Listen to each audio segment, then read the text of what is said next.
베냐민 자손들아 예루살렘 가운데로부터 피난하라. 드고아에서 나팔을 불고 베탁게렘에서 깃발을 들라. 재앙과 큰 파멸이 북방에서 엿보아 오미니라. 아름답고 우아한 시온의 딸을 내가 멸절하리니 목자들이 그 양떼를 몰고 와서 주위에 자기 장막을 치고 각기 그 처소에서 먹이리로다. 너희는 그를 칠 준비를 하라. 일어나라, 우리가 정오에 올라가자. 아하, 아깝다. 날이 기울어 저녁 그늘이 길었구나. 일어나라, 우리가 밤에 올라가서 그 요새들을 헐자 하도다. 만군의 여호와께서 이와 같이 말하노라. 너희는 나무를 베어서 예루살렘을 향하여 목책을 만들라. 이는 벌 받을 성이라. 그 중에는 오직 포악한 것뿐이니라. 샘이 그 물을 솟구쳐냄 같이 그가 그 악을 드러내니 폭력과 탈취가 거기에서 들리며 질병과 살상이 내 앞에 계속하느니라. 예루살렘아, 너는 훈계를 받으라. 그리하지 아니하면 내 마음이 너를 싫어하고 너를 황폐하게 하여 주민이 없는 땅으로 만들리라. 만군의 여호와께서 이와 같이 말씀하시되 포도를 따듯이 그들이 이스라엘의 남은 자를 말갛게 주우리라. 너는 포도 따는 자처럼 내 손을 광주리에 자주 놀리라 하시나니 내가 누구에게 말하며 누구에게 경책하여 듣게 할꼬. 보라, 그 귀가 할례를 받지 못하였으므로 듣지 못하는도다. 보라, 여호와의 말씀을 그들이 자신들에게 욕으로 여기고 이를 즐겨하지 아니하니 그러므로 여호와의 분노가 내게 가득하여 참기 어렵도다. 그것을 거리에 있는 아이들과 모인 청년들에게 부으리니 남편과 아내와 나이 든 사람과 늙은이가 다 잡히리로다. 내가 그 땅 주민에게 내 손을 펼 것인즉 그들의 집과 밭과 아내가 타인의 소유로 이전되리라. 여호와의 말씀이니라. 이는 그들이 가장 작은 자로부터 큰 자까지 다 탐욕을 부리며 선지자로부터 제사장까지 다 거짓을 행함이라. 그들이 내 백성의 상처를 가볍게 여기면서 말하기를 평강하다 평강하다 하나 평강이 없도다. 그들이 가증한 일을 행할 때 부끄러워하였느냐? 아니라 조금도 부끄러워하지 않을 뿐 아니라 얼굴도 붉어지지 않았느니라. 그러므로 그들이 엎드러지는 자와 함께 엎드러질 것이라. 내가 그들을 벌하리니 그때에 그들이 거꾸러지리라. 여호와의 말씀이니라.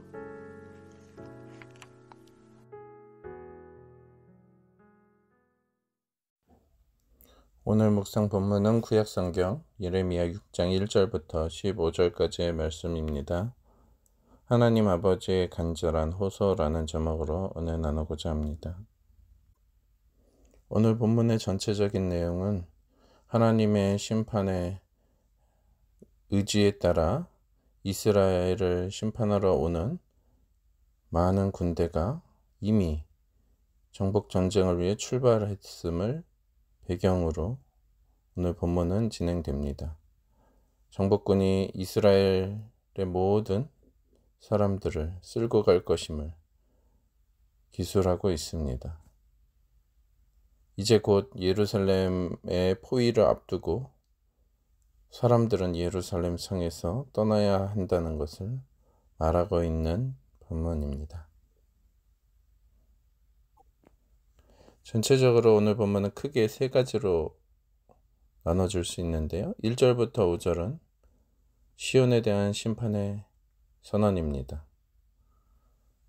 두 번째 부분은 6절부터 8절까지의 하나님의 가르침에 대한 부분입니다.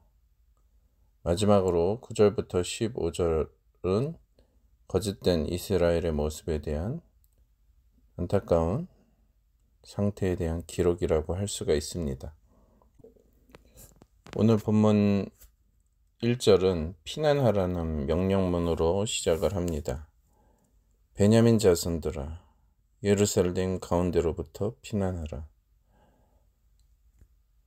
이미 앞서 살펴봤듯 예레미야 4장에서 예루살렘이 도피에 할 수 있는 안전한 장소로 기록되었다면 이제 6장에 이르러서는 상황이 바뀌었습니다. 이제 베냐민 자손들은 그것으로부터 도망해야만 합니다. 이제 곧 예루살렘 성조차도 군사들에 의해 포위되고 멸망할 것임에 대한 예언이 깔려 있습니다. 나팔을 불고 베낙 게렘에서 깃발을 들라. 재앙과 큰 파멸이 북방에서 엿보아오미니라. 전쟁의 소식을 알리는 나팔 소리가 반복해서 들립니다. 그러므로 사람들은 빨리 예루살렘 성에서 나와야 한다는 메시지를 전달하고 있습니다. 이어서 나오는 2절에는 아름답고 우아한 시온의 딸을 내가 멸절하리니, 하나님 아버지께서는 예루살렘 성을 시온의 딸이라고 표현하시면서 그렇게 아름답고 우아한 시온의 딸을 하나님께서 친히 멸절하시겠다고 말씀하십니다. 이 말씀을 기초로 4절을 해석을 하면 하나님께서 오히려 이스라엘을 대적하는 정복자들의 총사령관으로서의 모습을 보여주고 있다는 것이 참으로 안타까운 일입니다. 하나님께서는 명령하십니다. 4절에 어떻게 나옵니까? 너희는 그를 칠 준비를 하라. 일어나라. 우리가 정오에 올라가자. 3절에는 목자들이 그 양떼를 몰고 와서 주위에 자기 장막을 치는 모습으로 묘사하고 있는데, 실은 적국의 장수들을 목자로 묘사하고 있고, 자신의 양떼를 몰고 왔다는 것은 그들의 군대를 데리고 왔음을 비유적으로 표현하고 있습니다. 하나님께서는 이스라엘을 보호하시는 보호자인데 오히려 이스라엘을 대적하는 자들의 지휘관이 되셔서 지금 시온의 딸 예루살렘 성을 멸망시키는데 주도적으로 모든 것을 컨트롤하고 계십니다. 왜 이렇게 됐습니까? 그 문제가 무엇입니까? 그 이유에 대해서 6절부터 8절은 설명을 해주고 있습니다. 특별히 7절을 먼저 보면 샘이 그 물을 솟구쳐냄 같이 그가 그 악을 드러내며 폭력과 탈취가 거기에서 들리며 질병과 살상이 내 앞에 계속하느니라. 하나님께서는 이스라엘 사람들이 생명의 근원 되신 여호와 하나님을 버리게 되자 그들 안에 벌어졌던 그 죄악상을 들춰내십니다. 그것이 무엇입니까? 샘에서 물이 솟구쳐 나옴같이 하나님의 생명과 정의가 흘러나가야 될 그 예루살렘 성이 그 악을 드러내고 결국 폭력과 탈취가 그 안에 가득하며 그 결과 수많은 사람들이 병들고 살상이 벌어지는 그러한 사회가 되고야 말았음을, 그래서 6절 후반절에 예루살렘 성에 대한 묘사에 대해서 하나님께서 직접 말씀하십니다.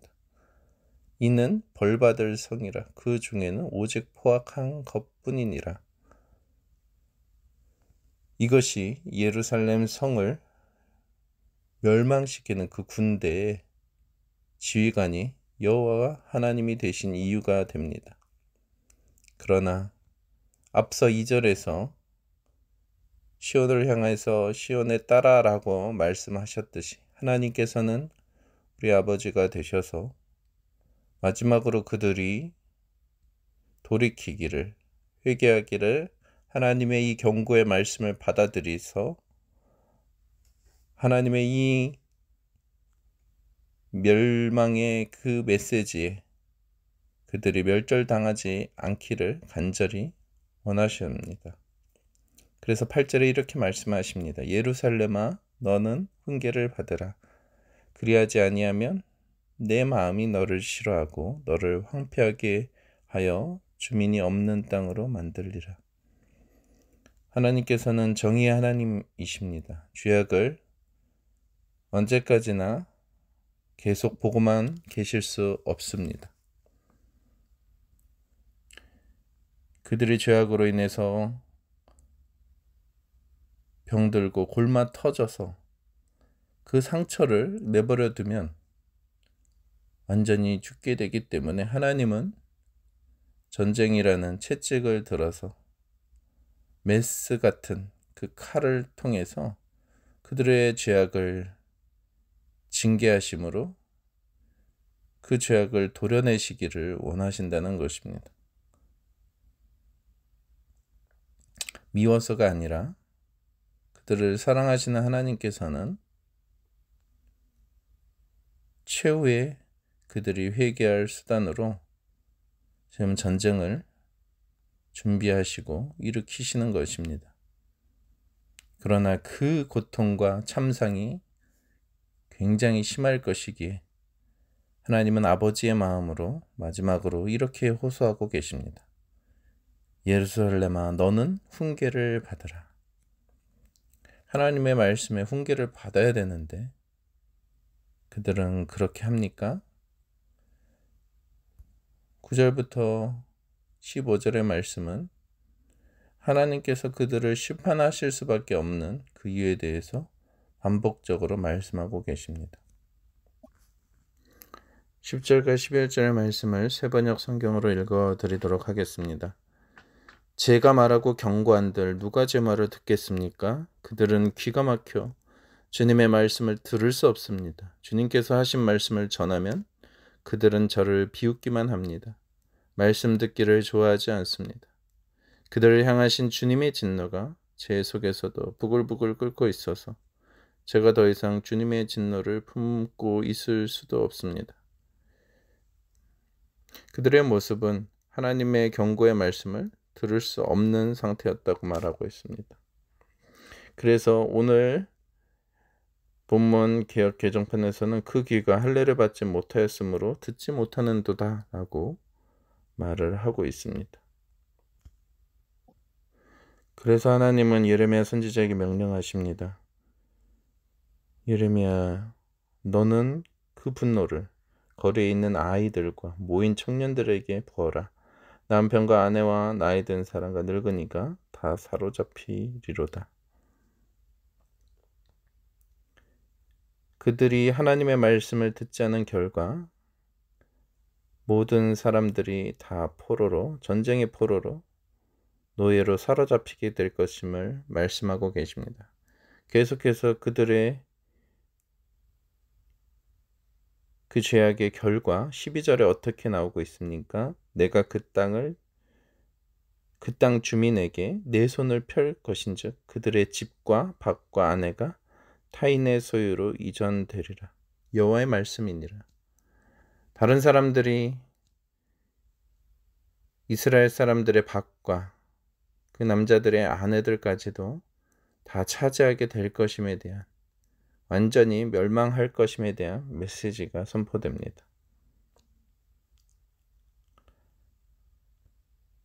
13절부터 고발하고 있는 그들의 죄악의 모습 중에서는 이젠 지도자의 모습도 나타나고 있습니다.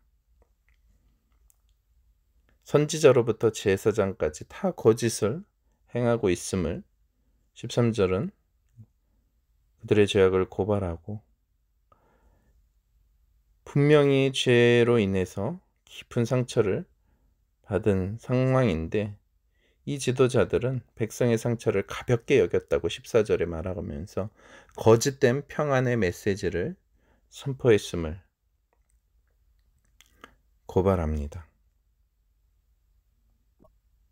그들은 그러한 죄를 행하면서도 부끄러워하지 않는 그런 파렴치한 모습을 보여주고 있습니다. 그렇기 때문에 하나님께서 그들을 벌하리니 그때 그들이 거꾸러지리라 여호와의 말씀이니라로 15절을 마무리하고 있는 것입니다. 하나님께서는 우리의 아버지 되십니다. 우리를 사랑하시기에 마지막 경고를 남유다에게 하듯 우리 하나님의 말씀을 받으라고 호소하고 계십니다. 그 하나님의 말씀에 우리가 믿음으로 반응하여 하나님의 징계의 채찍을 경험하지 않게 되는 참으로 주님 앞에 지혜로운 백성들 다 되기를 간절히 소원합니다. 기도하시겠습니다. 하나님 아버지, 우리를 사랑하시는 하나님 아버지께서는 우리가 죄악을 행할 때 죄로 인해서 모든 온몸이 병들어 곪은 상태에 있을 때 하나님께서는 그냥 내버려 두시지 않고 치료의 메스를 드시는 것을 우리는 깨닫게 됩니다. 우리의 삶을 향해서 하나님께서 회개하라고 말씀하실 때 우리가 그 교훈의 말씀을 받아들이게 하시고 회개에 합당한 열매를 맺음으로 주님의 징계 채찍을 경험하지 않는 참된 주님의 지혜로운 백성들 다 될 수 있도록 하나님 우리 안에 진실한 마음을 허락하시고 온전히 주님의 뜻과 명령에 순종하는 겸손한 믿음 허락하여 주옵소서. 우리 주 예수님 이름으로 기도드립니다. 아멘.